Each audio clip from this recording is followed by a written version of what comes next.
Mas Kunto ini kalau kita lihat ya, Pak Jokowi ini masih menjadi magnet politik seperti yang dikatakan oleh Bang Noel.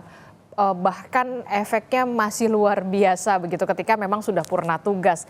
Apalagi setelah sekjen dari PDI Perjuangan, Mas Hasto mengatakan sudah berakhir, sudah end lah ibaratnya. Ramai-ramai lah kemudian Partai Golkar, PAN, kemudian juga ada Partai Gerindra yang mencoba untuk ayo Pak ke partai kami saja. Nah ini gimana nih Mas Kunto? Ya kalau menurut saya Pak Jokowi ini bisa membangun persepsi yang baik Mbak di mata elit-elit partai ya. Jadi Pak Jokowi tidak hanya bisa membangun persepsi atau citra yang baik di pemilih, tapi juga di elit-elit partai juga berhasil. Paling tidak Pak Jokowi punya citra bahwa kekuatan politik dia memang masih luar biasa.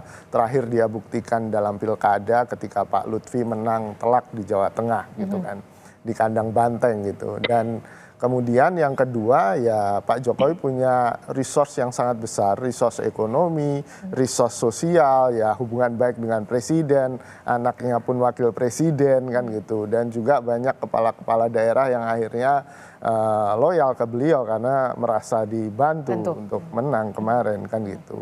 Dan yang ketiga menurut saya Pak Jokowi ini memang orang yang bisa sangat pandai kemudian Mbak membentuk tempat yang dia naungi untuk kemudian memperoleh simpati yang luar biasa dari masyarakat. Membentuk citranya luar biasa. Betul. Jadi ya ini yang menurut saya jadi modal bagi Pak Jokowi yang kemudian dipersepsi oleh partai-partai ini akan sangat luar biasa kalau Pak Jokowi masuk ke partai saya kan gitu. Bahwa ini akan bisa membantu partai tidak hanya 2029 bahkan menuju 2029 sepanjang ini pun juga akan menguntungkan bagi partai politik. Satu, kedekatan dengan Pak Prabowo, dua, dengan Mas Gibran, dan mungkin masih ada loyalitas dari aparat penegak hukum juga kan gitu kepada Pak Jokowi. Gitu. Dan inilah yang kemudian diharapkan oleh masing-masing partai politik, setidaknya Partai Gerindra, Partai Golkar, Partai Amanat Nasional, ketika sosok atau figur dari seorang Joko Widodo ini bisa masuk ke dalam partai politik setelah PDI Perjuangan, memberikan setidaknya pengaruh dan juga insentif elektoral untuk agenda 2029 ya. Betul.